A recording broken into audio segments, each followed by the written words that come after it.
¿cómo crees tú que va a ir evolucionando? ¿Cómo se va a ir balanceando en el medio plazo, entendiendo medio plazo es 2024?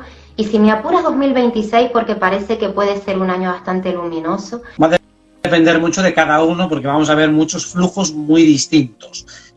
Podemos decir que, parafraseando lo que has tomado, el miedo es un elemento troncal y fundamental que está en todos nosotros de mayor o menor escala, pero lo importante es lo que hacemos con él. Como tú dices, hay gente que se ha quedado paralizada, otra gente ha intentado ignorarlo, otros han colapsado, otros se han rebotado muy agresivamente, y vemos que la gestión de la emoción es lo importante. No tanto la emoción en sí, que a veces uno se puede criminalizar o culpar por sentir tal o cual cosa, lo cual es irrelevante, porque podemos sentir lo que sea. La cuestión es cómo le damos cauce a eso. Y de hecho, cuando planteas el cómo construir, en contraposición a cómo destruir, que destruir dentro de nosotros sería soltar todo aquello que nos sobra, eliminar de nuestra vida aquello que realmente no queremos, decir que no a lo que nos tratan de imponer desde fuera y que no hemos aprobado ni consentido ni explícita ni implícitamente, la construcción pasa por la unión y el encauzamiento inteligente de todo aquello que tenemos. Las emociones, reacciones que tenemos son necesarias para la construcción. El miedo es necesario para la construcción. Uno genera un refugio a partir del miedo que tiene a ser atacado por depredadores. Uno construye una vida cómoda a partir del miedo que tiene a la frustración, a la pobreza, a la carencia. Bueno, pues utilicemos esa energía del miedo constructivamente. Y precisamente si podemos construir un mundo más libre, es porque venimos de un mundo opresivo y tiránico. En ese sentido, y solo en ese sentido, damos las gracias a los que han montado todo esto. No para agradecerles, entre comillas, bueno, gracias por la historia. No, a ver, digo que tomo la parte positiva a lo que habéis hecho y a lo que ha pasado para nuestro beneficio, porque es lo más inteligente. Luego, si eso saca gente acaba en la cárcel, pues mejor que mejor. Pero lo principal es tomar esa energía de destrucción también para revalorizar nuestra vida. Mucha gente aparentemente está colapsada. Digo, bueno, pero a ver, si te has sentido tan molesto, tan agredido y tan controlado, significa que te importa tu libertad, te importa tu vida. Entonces, coño, aprovecha para hacer algo bueno en ella, porque realmente los años venideros, respondiendo a la cuestión principal que planteabas, tenemos el viento muy favorable. O sea, es absolutamente fácil construir con lo que tenemos ahora, porque desde luego nos van a apretar mucho menos. No hay motivos para pensar que tengamos que pasar o sufrir lo que hemos sufrido hasta ahora. Eso se acabó. Vamos a tener mierdecillas, tonterías, bombas de humo, falsas banderas, nada que vaya a cuajar demasiado. Entonces, todo está a favor para que con esa experiencia traumática colectiva aprendemos a revalorizar nuestra vida, a tomarnos en serio la construcción de un nuevo mundo, sabiendo que no podemos contar a priori con famosetes. O sea, los famosetes ya han demostrado que cuando tenían que posicionarse no lo han hecho la mayoría. Algunos, como poco, nos apoyan desde el anonimato, lo cual ya está bastante bien, pero obviamente no se van a posicionar a favor nuestro hasta que no hayamos ganado la partida. Así que depende fundamentalmente de nosotros, de los anónimos. Ya los pseudoanónimos, nosotros ya no somos completamente anónimos, pero bueno, es igual. Somos gente normal y corriente de la calle que ha dado un paso al frente. Pues entonces, todo depende de nosotros. La ventaja es que lo tenemos todo a favor y lo que tenemos en contra es pecata. Así que realmente muy tontos y muy malos tendríamos que ser para no dar la vuelta a esta tortilla. Totalmente. Con todo esto que comentas, Robert, con respecto a las disciplinas holísticas, ¿cuándo crees tú, sin pillarte los dedos en cuanto en cuanto a meses en concreto y demás, que puedan ser una verdadera alternativa a lo oficial? Porque hoy por hoy, para trastornos, enfermedades menores, pues oye, una persona acude a un profesional del desarrollo humano, un terapeuta holístico, para tratar temas de estrés, temas que no la vida no te va en ello. Pero cuando hablamos de enfermedades mayores, tipo cáncer, tipo enfermedades autoinmunes, ahí ya, como tú te comprometas a hacer una recomendación diferente a lo oficial, ahí la cosa se pone seria, incluso te puede caer un problema. ¿Cuándo crees tú que esa narrativa pueda ir implementándose con todos estos eventos que tenemos por delante? En principio pronto, y ahora te doy una medida de tiempo que podría ser 25 o 26, y te pongo también otro tiempo, pero más bien condicional, y es cuando tengamos un margen de efectividad muy superior a la oficialidad para tratar casos graves. O sea, cuando realmente tengamos metodologías muy buenas, enfoques, comprensión muchísimo superior, muy superior del fenómeno, de la enfermedad, de cómo se produce, de cuáles son sus verdaderas causas, cuáles son las soluciones, cuando realmente podamos implementar terapias que sean mucho más efectivas, entonces el otro paradigma se cae completamente. O sea, a día de hoy podemos mejorarlo en algunos aspectos del oficial, en otros no. No podemos competir en cirugías, en intervenciones rápidas, ahí no tenemos las más herramientas y no estamos a la altura. Para cuestiones que se pueden trabajar a fuego más lento, desde luego que sí, y les ganamos por goleada. Pero hace falta desarrollar todavía más destrezas y herramientas para ser más efectivos. Entonces tenemos como muy poco 2 años para ganar mucha destreza. Yo siento que en esto energéticamente estamos siendo muy ayudados para comprender mucho mejor la etiología de la enfermedad y lo que es la profunda conexión de lo que significa la salud, o sea, la comprensión profunda de lo que es la salud y cómo llegar a ella. Tenemos muchas medicinas tradicionales, la china, la ayurvédica, la acupuntura, que desde luego ayudan muchísimo. Sin embargo, siguen siendo abordajes muy técnicos, muy complejos, que no sirven para un usuario promedio para que se pueda autogestionar mínimamente. Creo que la medicina del futuro tiene que tener un 90 y pico % de autogestión. O sea, que el terapeuta solo te ayude en momentos puntuales cuando la cosa se te ha ido un poco de las manos. Pero realmente necesitamos desarrollar más herramientas de autogestión para que prácticamente no tengas que estar pendiente del paciente. O sea, que esto sea pues una vez en la vida o de vez en cuando, le ayudas con un complementito, pero por lo general que haya métodos muy eficaces para un mantenimiento. Esto se tiene, pero se requieren muchos conocimientos. Creo que hay que simplificar todavía todo eso mucho más y creo que la simplificación pasa por una mayor comprensión que todavía no estamos en ese punto como colectivo. Por lo tanto, hay casos individuales, algunos terapeutas que lo manejan muy bien, pero como colectivo, como cultura, todavía no hemos llegado a ese punto. Sobre todo a nivel preventivo, porque toda nuestra alimentación, el estilo de vida, es todo para que vayamos abocados a la enfermedad. Entonces, pues, es una tarea de prevención, de cambio de hábitos, de cambio de todo, ¿no? Y 2 añitos, ¿crees tú que ya podamos estar caminando en este sentido? Sobre todo con Júpiter, con Urano en Géminis, todavía vamos a llegar a un nivel de comprensión muy superior. El trígono que se hará entre Plutón y Urano, entre Plutón en Acuario y Urano en Géminis, va a facilitar mucho el crecimiento de todos los abordajes holísticos. Entonces va a ser la edad de oro de los tratamientos alternativos. En 2 años ya podemos ponernos a un nivel bastante alto, pero luego va a seguir subiendo mucho más. O sea, lo que hay que entender, y esa es la razón por la que digo que todo va mejorando, es que los aspectos que tenemos en los próximos años son muy armoniosos, son muy fáciles realmente.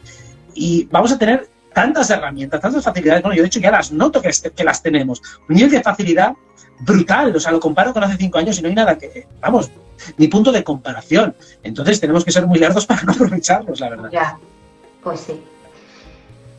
Robert, con respecto, existe una masa crítica de personas que en este tiempo pues ha sido como una masa indefinida, ¿no? Una masa gris que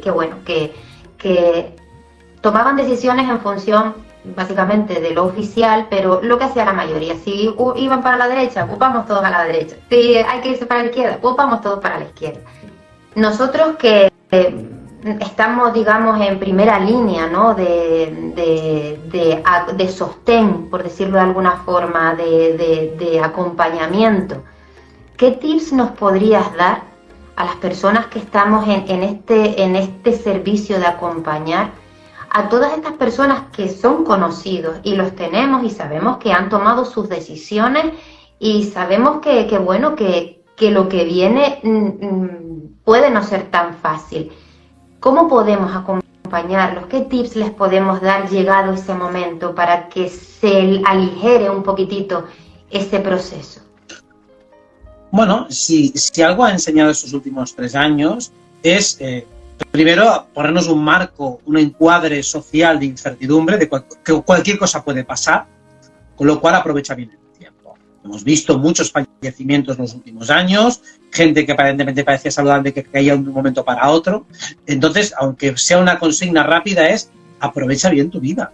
O sea, intenta hacer las cosas que te apetecen y que te gustan, y eso lo tomo como base para ese próximo eclipse del 20 de abril, que se da en el último grado exacto de Aries, y básicamente es una apuesta por la vida, una apuesta por lo que somos, por lo que nos gustaría hacer. Es un poco rescatar todo ese impulso que teníamos de bebés, que una vez que ya nuestras necesidades básicas de supervivencia se cumplían, ¿qué cosas nos apetecían hacer? Bueno, ¿qué haces? ¿Te quedas jugando? ¿Te quedas mirando las musarañas? ¿Qué narices haces, no? Pues, ¿qué ocurre cuando ya tienes las necesidades cubiertas? ¿Hacia dónde se va tu energía? Se va a socializar, a explorar, se va a la introspección, se va a leer, se va a jugar, se va a pelear, se va a ponerse a prueba.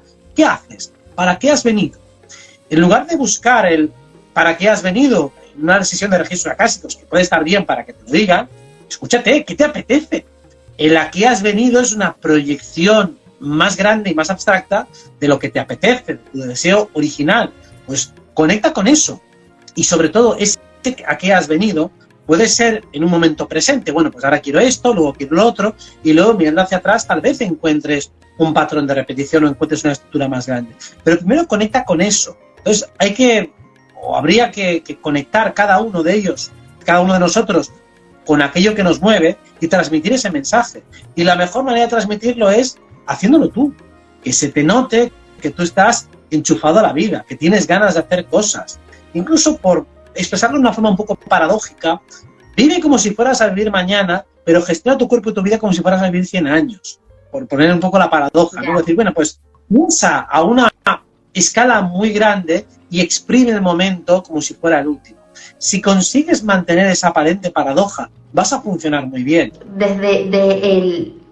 En algún canal de estos en los que tú has intervenido, hablaste en una ocasión de que cuando llega una disyuntiva y quieres tomar la decisión de dar ese salto, al final es un salto de fe. Hay que poner a prueba el miedo, ¿no? Hablabas de que había una estrategia de unir entre los diferentes cuerpos una serie de puentes entre el cuerpo mental, no sé si recuerdas lo que te estoy diciendo, sí. Entre el cuerpo mental y el cuerpo causal o emocional, el cuerpo espiritual. Yo lo entiendo a nivel teórico, pero a nivel práctico me gustaría que pudieras poner algún ejemplo. La típica chica que trabaja en la banca por la mañana, te estoy poniendo mi ejemplo, ¿no? Y ya yo no trabajo en la banca, pero bueno, fue mi época. Y por la tarde me gusta sanar, ¿no? La típica persona que quiere dar ese salto y claro, te boicotea el miedo porque sin duda pues tienes tus compromisos financieros, tienes tu familia, tienes que subsistir. ¿Cómo puedo establecer a nivel práctico en este ejemplo, una persona que trabaja en un sitio, en este ejemplo práctico, para nosotros después extrapolarlo a otro tipo de... Vale. Ahí básicamente lo que se produce es una disociación, en ese ejemplo que pones, que es, vamos, muy, muy común, una disociación entre el cuerpo emocional y el mental. ¿Por qué? Porque el mental tiene creencias limitantes. O sea, no sé cuáles eran en ese caso, pero normalmente hay una creencia limitante asociada a si yo trabajo de terapeuta voy a ganar menos dinero que trabajando en un banco, por ejemplo. Hay otras personas, una creencia muy extendida en el mundo terapéutico, es que un buen sanador no cobra, o cobra la voluntad. Entonces, eso está como creencia. ¿Por qué está como creencia? Porque hay gente que te va a llamar estafadora por cobrar. Hay gente que dice que si tú tienes un don, tienes que regalarlo. Es decir, vale, pues entonces tengo que trabajar en un trabajo, aunque no me guste, y luego hacer eso gratis cuando estoy reventado. Cuando estoy cansado es cuando tengo que dar una energía, por alguna razón la tengo que dar gratis a otro, mi tiempo no vale absolutamente nada, se lo tengo que regalar a otros, a cambio de que ellos se vayan bien y tú digas, pues tampoco me has ayudado mucho, y voy a tomar por culo, ¿no? O sea, hay una creencia asociada de que eso está mal. Y luego también hay muchísimas creencias asociadas, por lo cual seguimos en el plano mental, de que no estoy preparado, de que no soy suficiente, de que me falta todavía más conocimientos. Y, bueno, es que los conocimientos relacionados con la terapia se obtienen más en la práctica que en la teoría. O sea, uno no aprende a hacer terapia leyendo libros, sino hablando con gente. hablas con gente, primero, sin una motivación terapéutica, solo escuchándoles, entendiéndoles, observándoles, dándoles algún tipo de aporte, y luego poco a poco vas depurando las preguntas, vas viendo patrones, ahí vas aprendiendo sobre la práctica. Si nunca empiezas a practicar, tampoco vas a aprender jamás todos los rudimentos, fundamentos básicos de la terapia. Aún podríamos agregar más creencias limitantes. Por ejemplo, que ser terapeuta significa que me tengo que abrir un canal de Instagram y que tengo que promocionarme, que tengo que hacer 20 reels a la semana, que no sé cuántos, con lo cual no es la única manera de hacerlo, sino que hay muchas otras. O sea, ni tengo que copiar el itinerario de los demás, ni tengo que sobreformarme durante 25 años para poder decir algo en directo sin que me llamen farsante y estafador. No pasa nada por cobrar por tu tiempo, por tu dedicación.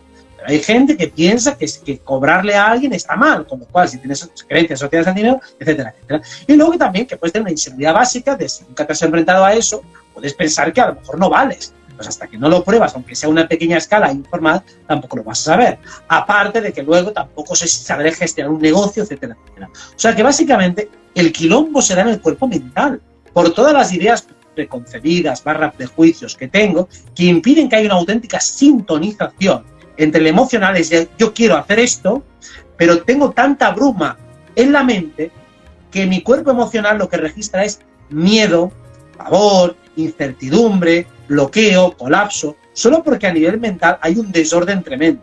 Entonces yo por lo menos lo que propongo es tratar de ir derribando cada uno de estos planteamientos, deshaciéndolos uno por uno, hasta que finalmente yo estoy convencido intelectualmente de que lo que estoy planteando es razonable, que me ganaré bien la vida con la terapia porque es lo lógico, porque se me da bien, porque me gusta, porque no todo el mundo sabe hacerlo igual de bien que yo, con lo cual seguramente si lo hago a la gente le gustará, eso dará un fruto y por lo tanto claro que podré funcionar bien económicamente con lo que hago. Pues cuando todo eso se despeja, mental, emocional se alinean y por lo tanto en lo físico se mantiene. Estupendo. Es un potaje, como decimos aquí en Canarias, pero que hay que ir creencia por creencia. Sí. Nosotros en la escuela tenemos una parte que es de mentoría y todos los profesionales que llegan, todos tienen conversaciones con la venta, todos tienen conversaciones con el dinero y es un trabajo precioso porque es la otra parte, ¿no?, que damos, la venta desde el ser, que romper esa creencia de que tienes que manejar tu energía para poder dedicarte al 100% y hacemos todo ese trabajo de mentoría y me suena todo eso que estás diciendo porque es el día a día de las personas que llegan a la escuela. Robert, ¿no crees que el miedo, tanto que hablamos del miedo, se podría minorar si trabajáramos un poquito el desapego? Porque yo creo que el desapego es un aspecto que nos toca trabajar en los próximos años para poder alinearnos correctamente con este siguiente armónico. Si nosotros trabajamos el desapego, nuestros niveles de miedo disminuyen muchísimo, entonces toda esta cotorra mental también reduciría bastante. ¿Qué opinas? ¿A qué desapego respecto a qué? Porque quiero asegurarme de que estoy comprendiendo bien por dónde vas. Desapego a lo que, porque detrás de un miedo hay apego a algo. O sea, si tengo miedo a dejar mi trabajo porque tengo apego a no tener dinero, apego al dinero, apego al nivel de vida que tengo, apego a todo lo que me sustenta el sueldo que me da mi trabajo, que no es el de terapeuta. Si manejamos también el desapego, porque creo que nos toca a todos, probablemente sea una ayuda, digo, como opción también. Sí. Yo de todas formas no le pondría el foco allí, porque el desapego más bien es mejor dicho, el apego es un síntoma de que yo he creado un enlace de seguridad con algo. Entonces, deshacerlo, salvo que ya seas una persona de natural desapegada, puede ser que te cueste, pero es más por las creencias asociadas que tienes a eso. Es decir, por ejemplo, pues ese trabajo es el único seguro y el otro es inseguro. Bueno, eso es una creencia, y esa creencia es lo que fundamenta ese apego, fundamenta ese lugar que para mí es de seguridad, que es de confort, y hasta cierto punto es razonable. Lo que es irrazonable es la razón que me ha llevado a hacer esa conexión. O sea, el relato que me he contado para decir que esto es lo bueno y lo otro es lo malo. Claro, hasta cierto punto, si pienso, mira, mi trabajo es seguro y lo otro es la jungla, coño, pues voy a tener miedo, pero ya por cómo lo he relatado. Sin embargo, si me lo planteo de otra manera, digo, oye, el otro camino realmente es más seguro. Porque primero es seguro que me va a gustar, es seguro que voy a hacer lo que me gusta, es seguro que lo he escogido yo. Bueno, pues ya son muchas certezas. Entonces es mucho más fácil desapegarse de algo que no me gusta si además yo me estoy colocando, es decir, me estoy apegando a lo que sí me gusta. Claro, cuando uno se apega, entre comillas, a una vida con libertad, es que lo estoy disfrutando mucho, es que me está gustando. Entonces el desapego surge solo, me voy despegando literalmente de todo aquello que me sobra, porque lo que tengo delante me conmueve mucho más. Entonces para mí es un proceso natural. Evidentemente que se puede abordar directamente el desapego, evidentemente sobre todo cuando hay gente que ya está patológicamente enganchada a algo. Entonces ahí, a ver, hijo mío, esto ya es demasiado infantil. Pero hay niveles tolerables, niveles entendibles que solo se sustentan por un relato que está viciado. Entonces lo primero es deshacer el relato, y cuando se deshace el relato es mucho más fácil trabajar con el apego o el desapego. Uno está enganchado, por ejemplo, en una relación tóxica porque ignora que hay otras relaciones asequibles y cerca suyo que son mucho mejores. Entonces pienso que es o eso o nada. Digo, no, no es nada, es o eso o esta de aquí que es mucho mejor. Coño, pues entonces qué rápido me desapego de aquella. Pero es cuando uno se enfrenta aparentemente al vacío que dices, coño, pues prefiero esta mierda antes que el vacío. Digo, vale, entonces se hace muy difícil trabajar con alguien que tiene esa visión reduccionista. Por eso te hacía la apreciación. Total. Robert, ¿tú crees que con la entrada de Plutón en Acuario, las personas que llevamos cierto recorrido en el desarrollo personal nos trate un poquito mejor? Sí. Mira, y va en la línea de lo que te decía antes. Vamos a tener más recursos. O sea, Plutón en Acuario nos exige a todos un ensanchamiento mental. Es el paradigma que nos estamos viendo ahora, se tiene que amplificar. Amplificar y simplificar, las dos cosas. O sea, voy a abarcar más y tengo que poder, y precisamente porque voy a abarcar más, no puedo entrar exhaustivamente a todo, tengo que simplificar. Hablamos de economía es intercambio, punto y final. ¿Cómo intercambiamos la energía? Como tú me das algo y yo te doy algo de equivalente valor. Eso es la economía, eso es lo que tienes que saber de economía, y a partir de ahí buscamos las 1000 derivaciones y pajas mentales. Pero básicamente es volver a los fundamentos de los paradigmas en los cuales nos estamos moviendo. Ciencia es saber, búsqueda del saber y poner a prueba ese saber. Religión es religarse con el espíritu, punto y final. Y política es toma de decisiones. Con esas simplificación tengo que aprender a construir algo complejo a partir de cosas súper sencillas y simples. Todo aquel que sea verdaderamente tolerante, que tenga una mente amplia, que acepte que hay cosas que no comprende y que tardará en comprender, y que lo pueda sostener, lo pueda mantener, le va a ir bien. Aquel que pretenda resolverlo todo aquí y ahora, lo tiene jodido y complicado. Acuario es un signo que es de aire y también está corregido por Saturno, con lo cual hay muchas cosas que a día de hoy no podemos saber. Muchas preguntas que son pertinentes y lógicas. ¿Cuándo acabará esto? ¿Cuándo conseguirá cada cosa? Digo, a ver, podemos dar una respuesta tentativa, orientativa, teórica, pero ¿quién coño lo sabe? Nadie lo sabe, porque también la otra parte de Acuario, que es Urano, es el libre albedrío. Entonces, si tenemos libre albedrío, podemos especular, deducir, proyectar en el tiempo. Digo, pues yo creo que en 2 años tal cosa, o en 1 año y medio tal cosa, y basándonos en los ciclos podemos deducir tal cosa. Pero saberlo no lo sabemos porque afortunadamente hay libre albedrío y podemos jugar. Y podemos acelerar los tiempos o podemos retrasarlos. Pero como hay juego, no se puede saber a ciencia cierta. Pues ese margen y campo de incertidumbre que te lo da tanto Plutón en Acuario como Saturno en Piscis es maravilloso, porque nos da la responsabilidad y nos da el poder. No nos garantiza nada, pero nos da la posibilidad de ganar la partida. Y desde luego lo tenemos todo muy favorable para ganar. Así que sí, Plutón en Acuario nos ayudará a todos aquellos que estamos comprometidos con el conocimiento y que sabemos que no tenemos la verdad absoluta, pero sí tenemos acceso a todas las verdades si le ponemos suficiente intención. Pues sí, gracias. Te quería hacer una pregunta que por lo menos te sigo desde tus inicios en Rimbel 35, que no te lo creas. Eres como miembro de mi familia. Y no he visto que te la hayan hecho en ningún canal. Y es el tema de la sexualidad. Vamos hacia un ser humano más luminoso, más compasivo, más activando estas fibras de nuevas hilos, fibras de ADN que hacen que, bueno, que despierte nuestras intuiciones, clarividencia, clariaudiencia, todo esto que sabemos. Esto hace que comencemos a relacionarnos con el mundo desde nuestros centros superiores, ¿no? Vamos a relacionarnos más desde nuestro yo superior y no tanto desde nuestro yo inferior, entendiendo que no debemos perder tampoco el enraizamiento que tenemos, y nuestros chakras inferiores entiendo yo que deben conectarnos a la tierra, porque si no, entonces sí que vamos a estar volados perdidos.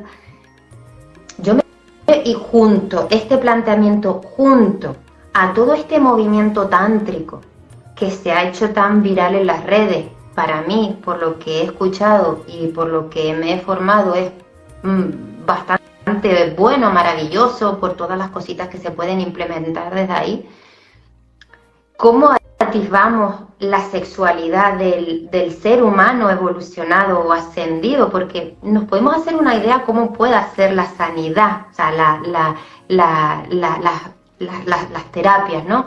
Podemos hacernos una idea cómo puede ser la economía, pero ¿qué va a pasar con la sexualidad? ¿Va a dejar de ser una sexualidad genital? También se habla de que el ser humano, cuando evolucione, va a dejar de tener ese chispazo en el raíz y lo va a tener más en el plexo solar.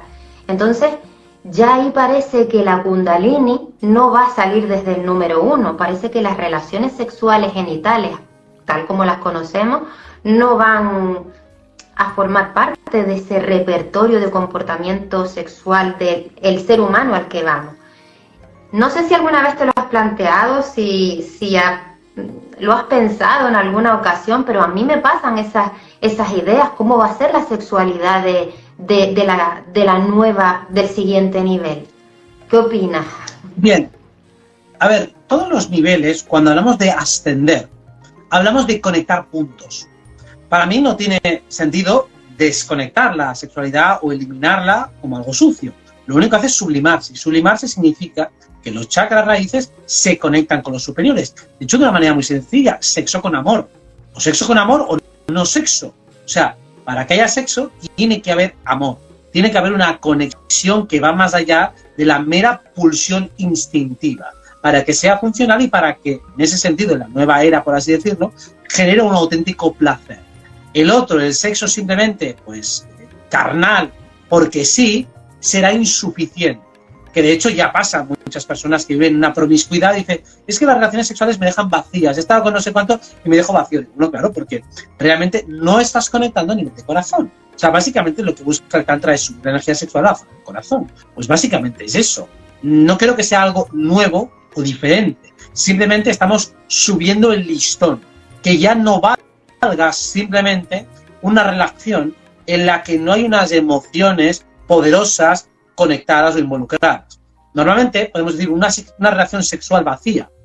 Únicamente es conexión genital de dos cuerpos. Ya está. No hay conexión emocional, no hay conexión energética, no hay conexión mental y se puede decir que cada uno está disociado, ¿no? Pues cada uno está pensando sus historias, intentando disfrutar de la experiencia por separado, sin conectarse auténticamente con el otro. Pues básicamente, nueva era o ascendida significaría que es una condición sine qua non conectar auténticamente con el otro. Que el vínculo sexual sea el resultado de una unión entre corazones. Si hay una unión entre corazones, entonces también puede haber una unión física, y esta unión física también tiene que ser gradual, con la energía subiéndose gradualmente, de modo que también los cuerpos se sincronicen y se acompasen, ¿no? Que uno acaba, he acabado, que te follen. Pues no, que sea una conexión sincronizada de unos y otros. Pues básicamente es eso el sexo de la nueva era. No creo que desaparezca, porque en principio es una energía creadora y no tiene por qué acabarse, la verdad. Ok. Pues Robert, llegado hasta aquí tampoco te quiero quitar mucho más tiempo y hemos echado un ratillo bueno. No sé si quieres decir alguna cosita que te parezca interesante de todos los temas que hemos valorado, algo adicional, alguna cosita de tu cosecha con el que podamos irnos con ese saborcillo de boca. Mira, algo relacionado con Plutón en Acuario y Saturno en Piscis. Normalmente, cuando buscamos estructura en algo, queremos un mapa que nos permita responder constantemente a cada situación y tener un criterio que va a decir, venga, ¿qué me dice el manual? ¿Qué me dice el libro que tengo que hacer? Plutón en Acuario y Saturno en Piscis nos llevan a la incertidumbre y a tener que leer cada situación por separado. Nuestro criterio va a mutar, de hecho tiene que mutar. No podemos actuar siempre de acuerdo al mismo criterio. No basta con decir, mira, yo esto es lo que me enseñaron, lo aplico a rajatabla y ya está. Estar vivo significa estar leyendo cada situación, como decíamos antes, como si fuera nueva por Dios. La verdadera estructura de Saturno en Piscis y de Plutón en Acuario, pero sobre todo Saturno en Piscis, es estar preparado para la incertidumbre. Un poco si uno lee el arte de la guerra, te explican esto, responder desde el vacío, comprender el vacío. Entender el vacío como todo lo que está sucediendo, todo el campo situacional que tienes delante y utilizar todos los recursos que tienes disponibles sabiendo escoger en cada momento cuál es el mejor. De modo que sí, tu criterio en función de la situación va a cambiar. No siempre lo prioritario es lo mismo. Pongamos un ejemplo terapéutico básico, pero que se nos da muchas veces. Y sirve para todo aquel que no sea terapeuta, pero que se va a encontrar con esta situación muchas veces. Estás frente a alguien que está muy nervioso, que está enfadado, que notas que está exaltado, que no te escucha. ¿Tiene sentido hacerle razonar? ¿Tiene sentido hacerle preguntar? No sirve, ¿verdad? Entonces, ¿qué haces ahí? Entonces, el criterio de racionalidad, el criterio de verdad, queda anulado. Digo, fuera, no utilices criterio de racionalidad. Lo primero es enfriar a esta persona. Dejar que se desahogue, tratar de no alimentar más su discurso, que puede ser destructivo, ni siquiera contradecirle, aunque diga auténticas burradas como que me quiero morir, mi vida es una mierda, os voy a matar a todos. No entres a rebatir las paridas que diga. Deja que se desahogue, deja que se enfríe, porque ahí el criterio que está mandando en ese momento es, primero permite que el otro esté vomitando y que vomite, que saque todo lo que tiene. Y cuando lo has sacado, cuando ya se empieza a serenar de manera natural, entonces puedes entrar al discurso, puedes entrar a racionalizar. Pero si lo haces, aplicas el criterio de racionalidad, criterio de verdad, como prioridad, una persona que está en brote, lo único que vas a hacer es estamparte y que al final acabe cargando contra ti. Entonces tienes que enfriar, y más si ves que el otro está diciendo cosas manifiestamente irracionales, incluso aunque parezcan peligrosas. Seguramente no va a hacer nada de lo que dice. Deja que diga las gilipolleces que haga. Va a hacer decretos de mierda, pues te aguantas, los va a decir, y luego cuando ya esté frío digo, oye, mira, eso no lo digas ni en broma, y menos si estás enfadado, porque lo estás decretando. Pero se lo dices cuando ya ha acabado. Si lo intentas frenar en ese momento, te va a fastidiar.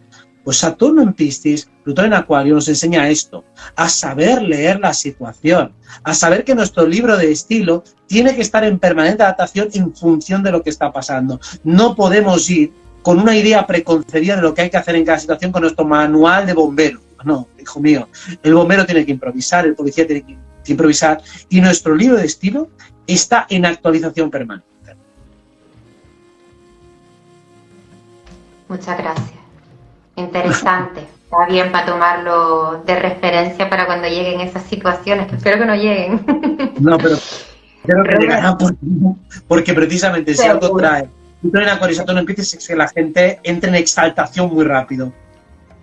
Claro, porque todo esto va a generar mucha confusión y bueno, habrá algunos que tengan herramientas y hay otros que no las tengan y expresen de la manera que saben, ¿no?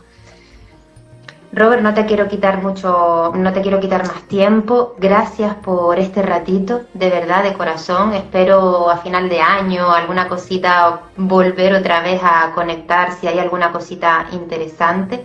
Y nada, agradecerte todo lo que haces por la humanidad.